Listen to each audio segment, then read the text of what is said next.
Okay, cool. So my background is I was born and raised in Pune, and I went to law school. I actually dropped out of engineering. That's an important piece of context. And I went to law school in Orissa, in National Law University, Cuttack, actually. And in my first year, I happened to read this paper coming out of Stanford, which basically linked the big five personality traits in psychology to music, to musical taste. So, for example, say I know your personality type, like XYZ ranks 10 on assertiveness, 10 on conscientiousness, 10 on all of these things. I can recommend music to you, specific music to you. And I thought, wow, like imagine if someone made a music app that connected people based on similar musical interests and so on. Everyone does this, by the way, now. Like today, this is not revolution. It's like Spotify, Deezer, Apple Music. Everyone does this. But back then, I was like, my mind was blown. So I was like, wow, someone needs to do something, right? And I participated in this thing that Google does called Startup Weekend. Google and Techstars have this thing where they have like a week-long hackathon and like you can pitch your idea. It's like a startup competition or whatever, right? So I did that. I pitched it there. It was amazing, actually. Like great response. Like we were one of the top three ideas that weekend. We were eligible for like funding and like it was awesome, dude. Like I kind of realized that wow, like I'm talking to all of these people that are way beyond my weight class professionally, right? So super exciting. But then a lot of the investors that I spoke to, I was around 18 that time, so first year of law school, right, which is a 5-year course here. So a lot of investors I spoke to, they're like, okay, like this is cool, like you're saying all the right things, amazing, fantastic deck and whatever. But what experience do you have in the music industry? And like I had no good answer because I had zero experience. So I said like I have no experience, right? And that's when I decided, okay, like maybe before starting a business on my own, I should like work in the music industry, wear different hats, maybe manage a band, maybe work in different companies and so on, and then start my own thing. Like I always wanted to do my own thing, but I just thought, okay, let me like kind of go around, and which was complicated because I was in Cuttack, which, as you know, is not the center of the music industry anywhere, right? So that was very complicated, but I mean, things happened. So a health emergency forced me to move back to Pune. So I got a transfer in my third year to Symbiosis to finish my degree, right? So things kind of worked out. They fell into place, and I came here. I which is when I met Aarti, like my old friend from Pune, for coffee, and she just said, "Hey, like, have you heard of Grace Park? And they do this thing called BYOH, which you'll know about, I think, right? And she's like, it's a super cool place. Like, you should go check it out. Check out the event. Like, not even work there, just check out the event. Like, if they do it." And I was like, okay, fine. And I just happened to cold email Nikita, I think. It was like a hello@Grace Park, something like that. Yeah, but Nikita responded, and she's like, sounds interesting, whatever. Like she was just like, oh yeah, cool. Some random kid is emailing me, like, let me call him to the studio and like just check him out, like like find out what the scene is. And so I came, and like I was like very nervous and whatever, like because this was like the music industry, and like these were music people, and I was a kid, and like I didn't know the mannerisms of music, which we'll get into, of course. But so anyway, like long story short, like I started helping Ronak and Nikita with the business side of the studio. Like this is when the academy was just starting. So interesting stuff was happening. Plus BYOH was there, so like it was cool to like interact with independent musicians. I saw Nikita like planning releases, like how like an album should be recorded, like scheduling, all of these fun things, right? So I was here for a year almost, and I learned a lot. Like one is, of course, like I just learned like how to be a part of the music industry, which is very important. And to give you context, like before this, I I was really frustrated with like the corporate side of law, because in law school like you do an internship like every semester. So I was in Mercedes. Like they have a plant in Chakan here, in outside Pune. So I was there, and in a month I was depressed as hell, because it was really boring. Um, uh, and like the whole 9 to 5 thing, and it was very depressing to wake up at 7 a.m., sit in that bus, go to Chakan, and like sit in that office and kind of uh, yeah, I mean, it was just boring. So I was very disillusioned, right? So I came here, and like I was very excited to like kind of be involved in music in any capacity. Like I was just like, like we were just like we were all in that office like hanging out. Like there was no like cubicle and desk and HR and 9 to 5s and none of that, right? It was very casual, and I really liked that. Like, and I felt like I could be friends with Ronak and Nikita, which I didn't feel with like my boss at Mercedes. Like they were like boring people. Like I would never hang out with them outside work, to be honest, right?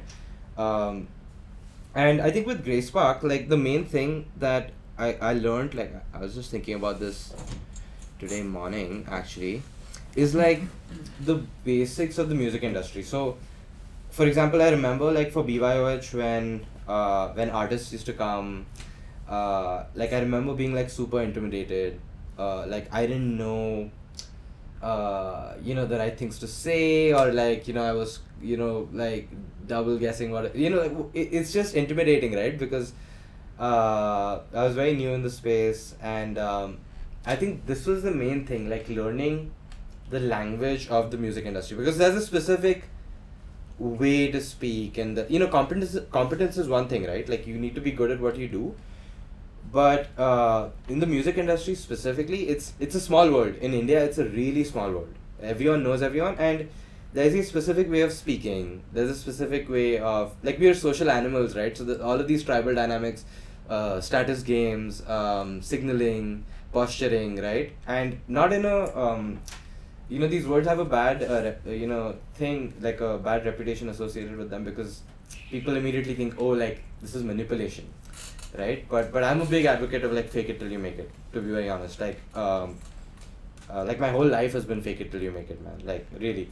And learning like the status games and the posturing of the music industry, it's almost like uh, being a social animal, being a human, right? Like every industry will have this. So success in an industry, there's a I feel like this part is so underrated, like just learning how to talk to artists, speaking their language, um, being a part of their world without being a part of their world, if you know what I mean. Uh,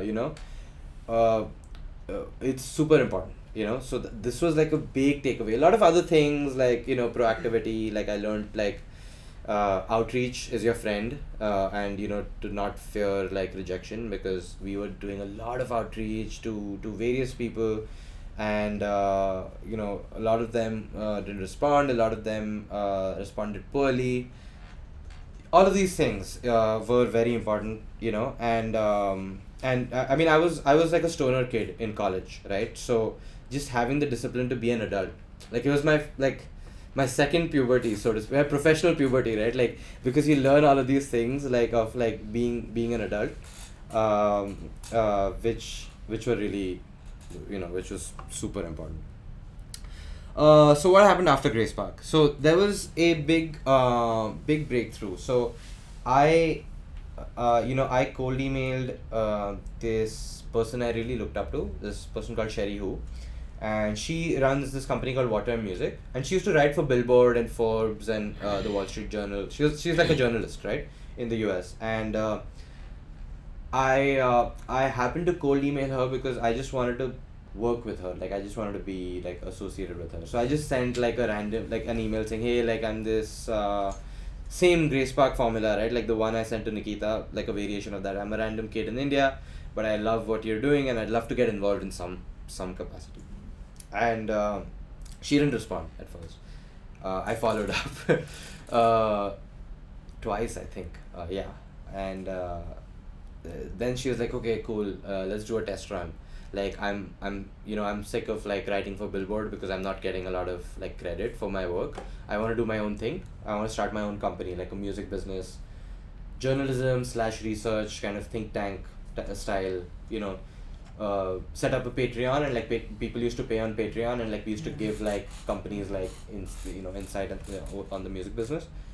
And can you she was like, okay, I need a research assistant for this and a writer. Maybe you can help out. So we did a test run. So she sent me like an assignment, and I worked pretty hard on that because I thought it was a big deal to get that opportunity.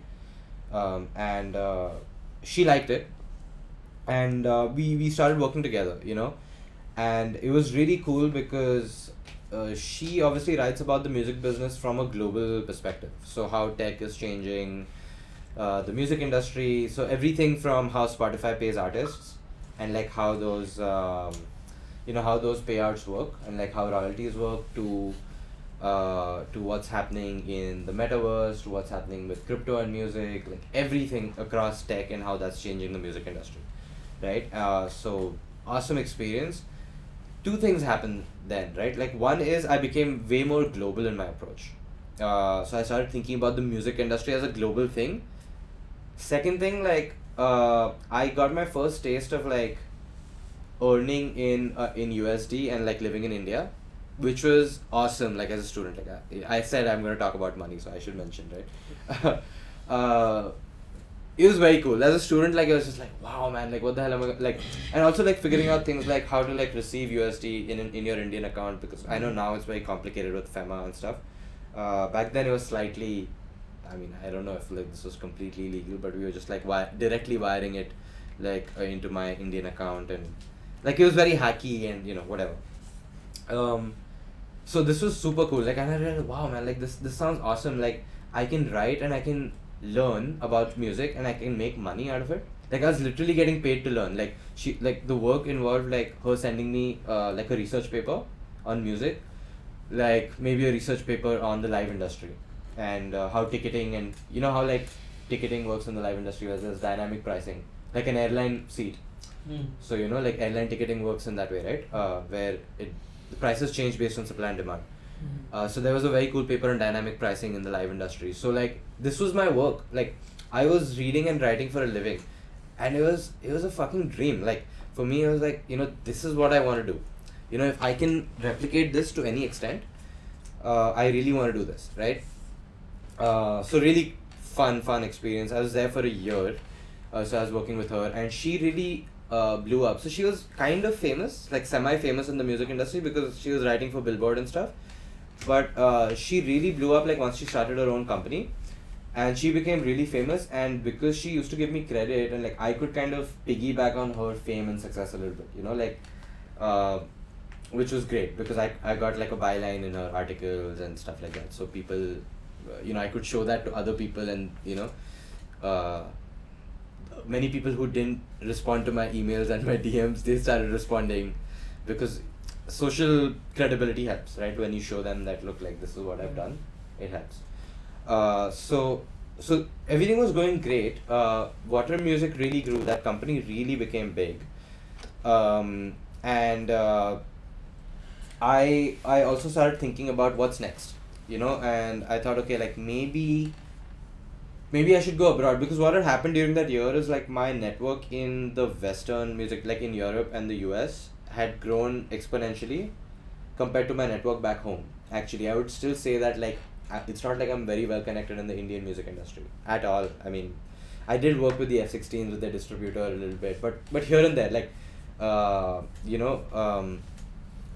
I still feel like, so that kind of happened. So like naturally, like I was based in India, like I was based in Pune, working out of my bedroom, but my network in the West grew because of Sherry more than my network in India, right? So I was like, okay, like how do I go there? How do I? And I realized, okay, like if I get paid in dollars, like it's pretty lucrative. Plus I know people there and all of these things. So like how do I get there, and how do I start working in the West? That was a big question. So then I started looking at courses. I thought, okay, maybe if I do a course, I can go on a student visa, and then I'll figure it out. That was the idea.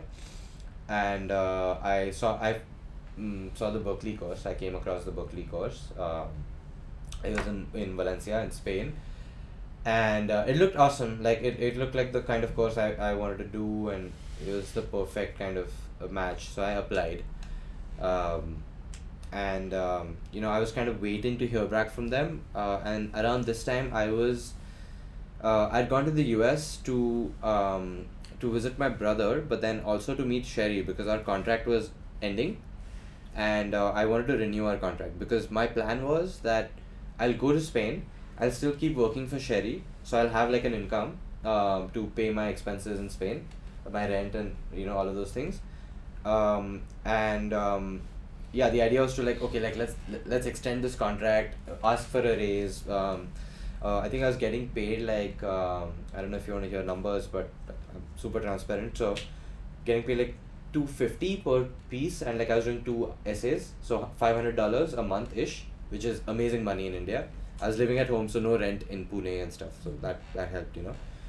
So this was just like, eh, you know, like I just had that money to spend on like no groceries, no rent, nothing, right? So it was awesome. It was very cool. And so I was in the US, so I thought, wow, man, like if this contract gets renewed, I'll be set like in Valencia.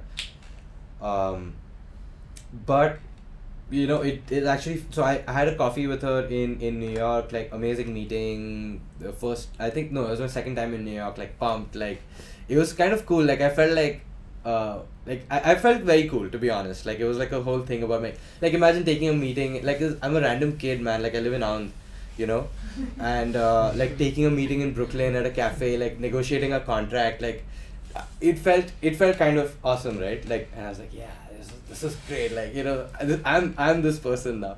And I mean, what happened is like that contract fell through, by the way. Like I was I felt cool that day, and we celebrated that night actually with my brother.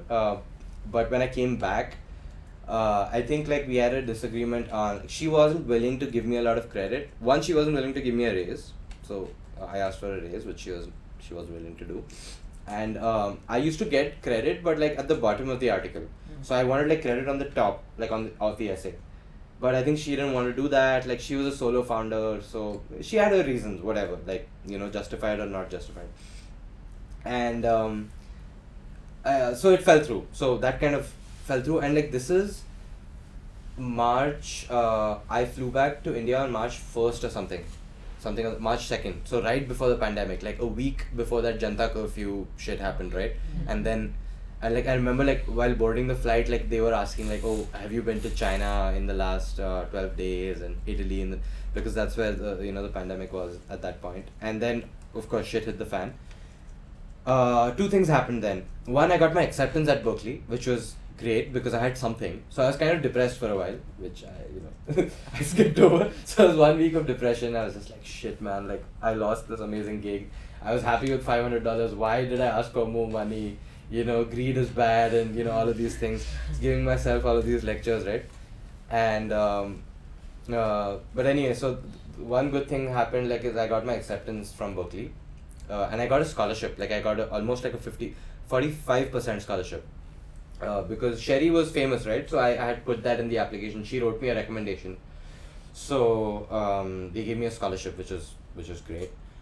And another thing happened, which is ByteDance was looking for someone in their artist ops team, which is like it's kind of like an artist relations team, and they were expanding TikTok, and they were also launching Reso in India, Indonesia, and Brazil.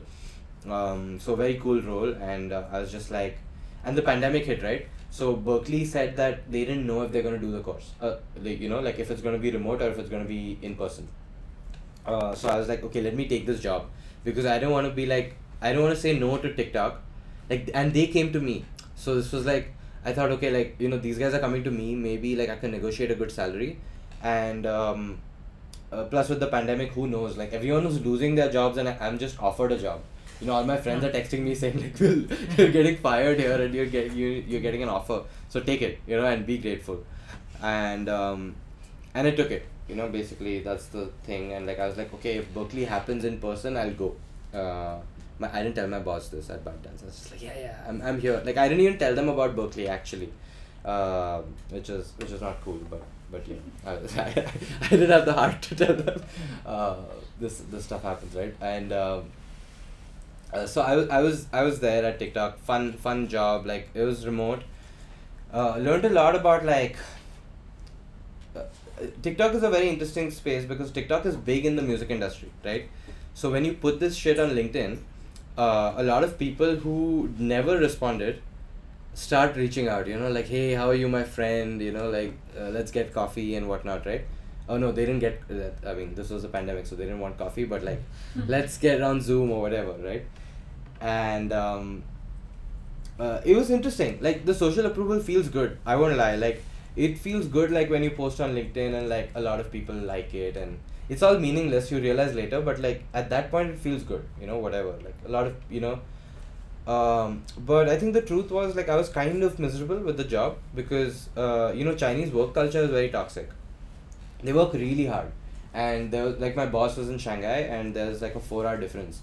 So she used to be up at 7 a.m.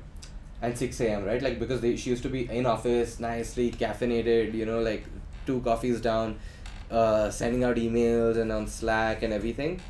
And it was very stressful to wake up at 7 a.m. and see like this huge like barrage of Slacks and emails and things like that. And she used to be in office till 9 p.m. So not only was she there at 7 a.m. India time, she was also there at 7 p.m. India time. So it was very stressful to have like this person really, and it's, it's a big company, right? At that point, like, there were 10,000 people in India in ByteDance because they have multiple platforms. They have TikTok, they have this thing called Hello, which is like a Facebook, it's kind of like Facebook, but it's used in the south of India. Millions of people use it in Tamil Nadu, for example. And they had Resso, which is a streaming service. So good, like, social approval, people are applauding, everyone's like, amazing, great job, you're getting fired, you have a job, fantastic, right? But I was miserable, so it was like an interesting experience to have like the social approval externally, but like, so all the intrinsic factors of working at a big company, and they give you like a fancy sounding role. Mostly you're filling in Excel sheets, but when you're this artist operations manager, and I guess they give you an ego massage, right?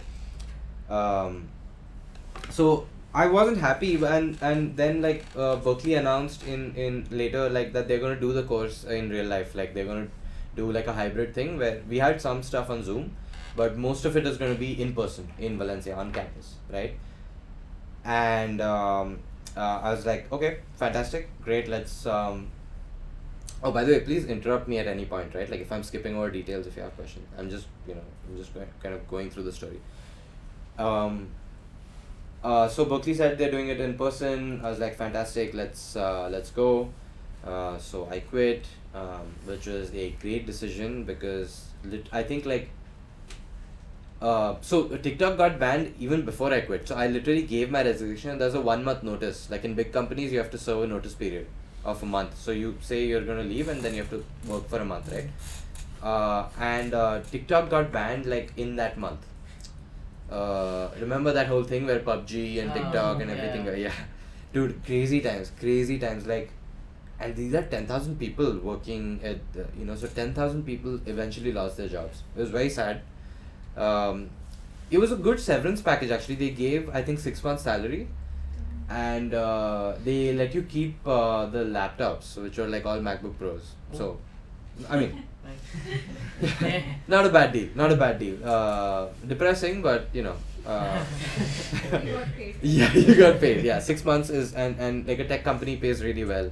This is something I also wanted to talk about, which is like the labels are kind of on the decline now, right? Like, you must have heard that artists don't need labels to succeed anymore, and it's very true. And major label jobs are very they don't pay well, so they're high on social capital. So it is cool. Like, I have some friends who work at Warner in New York, and they can, like, some of them are working on Dua Lipa's team, right? And it's cool to say, right? Like, you're working on Dua Lipa's team. It's like a thing. Like, it'll get you brownie points at a cocktail party, or if you're on a date, like, it'll impress your date or whatever. But the reality is, like, there's no money in the major label ecosystem. There's very little money. There are a lot of unpaid internships. They run on unpaid internships. They're in this exposure game. We won't pay you, but we'll have exposure kind of thing. And there's all sorts of status game. I mean, the labels were all like sex, drugs, and rock and roll from 86 to 99, But post Napster, like when the whole piracy thing kicked off and all of that stuff happened, labels started declining. So the money is really with platforms now, with tech companies. So it's an interesting framework to have if that's your thing. Uh, so like for example, even at ByteDance, like we it was so funny, man, because we used to take meetings with Universal and like these people, and you could see the resentment in their eyes, because like even like what we were getting paid as entry level in ByteDance was what the senior people were getting paid at Universal, like salary wise. So there was almost like a 4x difference. So you could sense that they were not happy about this dynamic, right? But yeah, like if it is true that you kind of, then it does mean moving away. Like you can't work with artists in a hands-on way when you're at a tech company. Like you're in an artist ops team, but you're dealing with the management team. You're not directly working with artists. So this is a con. So it's not all good, but the money is nice. So How much were you getting paid? good question. I was getting paid 1,15,000 per month. Yeah, and like a bonus, like in winter or like in Christmas or whatever, which is another like 15-20%, like so 2-3 lakhs worth of like bonus. So that's like in India, like we talk about yearly packages, right, in India. So that's like what is the math, man? Wow, it's a good thing like 12, yeah, like 15k 15,000, so 15 lakhs, sorry, yeah. 15 lakhs. What's your exact job there in My exact job, so it is like my role was called artist operations manager, and there were a bunch of things. So the main thing was you know how Spotify has Spotify for artists backend. So at that point, ByteDance was like, okay, like a lot of musicians are using TikTok, but we don't have a TikTok for artists app that musicians and creators can use. So they needed someone to talk to the artists, to independent artists, and to even like label artists, and also talk to the product team, like the engineers who actually built the thing, right? So it was like talking to artists, finding out what they valued. Like for example, when you open Spotify for artists, you see different data, like you see like, okay, I have listeners in Jakarta, I have listeners in Ho Chi Minh or wherever, right? So what do TikTok users and what do TikTok creators value? So I was talking to these creators, and then I was relaying this information back to the product team and building out like a TikTok. It was, I think it's out now, like it was like super confidential back then, but it was called TikTok for artists, and similar, like just like Spotify for artists. That was one thing. Then we did some original stuff. Like I remember doing something with like with Prabdeep and with Anushka Manchanda, I think, some projects. Like they were doing like originals also, because platforms are like, we don't need labels, because labels are a pain in the ass if you're a platform, because they hold all the rights, right? So if you like Universal doesn't give you a license, it's very hard, because you lose a lot of music, and then people stop using your app because they're like, "Arey ye gana nahi hai," and like whatever, right? This happens, and so there's a lot of that also, like negotiating deals, sometimes licensing deals and stuff with labels, doing original projects. So we did like I said, with these two artists, like where we acted as a label, so we funded the record, like just like so TikTok was like, oh, why do we need Universal when we can be Universal? If it's money that artists need, we have more money.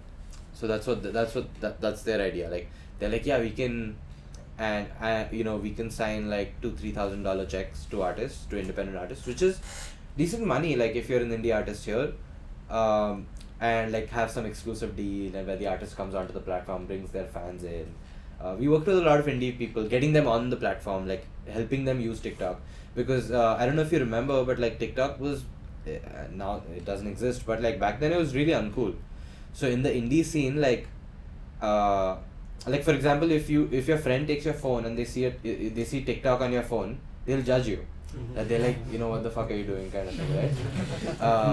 I mean, it was true. So as a company, like there was a huge problem. So they're like how to change this perception among artists, among users and stuff. So a lot of different things were happening. So we thought, okay, like if you do originals with indie artists, Spotify does this also, Spotify originals, right? they call artists to their office in Bombay and they do like a acoustic set, all sorts of things, just to kind of show that, you know, we're not evil as a platform, and we're, you know, we're your friends, and we can kind of, we're cool, you know, so to speak. Because yeah, so that was the main thing. So, you know, to answer your question. It was cool, man. Like, it's like I said, like it was good money, and like I mean, I had just been ghosted by the Sherry Who lady, so I was like depressed. So I was happy to get a job, you know. But there was this thing of intrinsic versus extrinsic motivation, right? Where people are applauding, but I was miserable. So this was the context. Anyway, I left because Berkeley was happening. I went to Spain. And I knew I had like a runway of like a financial runway of 2 months, I think 2-3 months. Like I knew, okay, like I moved in September and I knew I was good till like December financially. Like I could pay rent and stuff. Because like I said, I was living at home, so like I had saved up a lot of money. And there was no partying happening anywhere. It's the pandemic, so there was nothing to spend money on really. So I had a 3-month runway, and I was like, okay, like I have 3 months, and then what next? So I looked at like multiple things. I was like totally open to be a barista. Like I'm big into like I brew a lot of coffee, and I'm a little crazy for coffee, and like I was like, okay, maybe I'll be a barista. It'll be fun. I'll learn Spanish. It'll be a cool job to have. Maybe I'll be a like a Glovo, like a Uber Eats delivery guy. You know, I'll buy a bicycle, I listen to podcasts and stuff, and it's Europe, right? It's like very romantic, parks and balloons, and it's like an Adam Sandler movie, man. So I was like, big deal, like I'll just be a delivery guy, it's fun, right? Fortunately what happened is I thought, okay, like maybe like I should try and like, I knew that 2 times my cold email game had worked. Like 2 times like this cold email scene had really given me amazing jobs. I was like, let me try, like, you know, let me send out some emails, let me see what happens. And I did.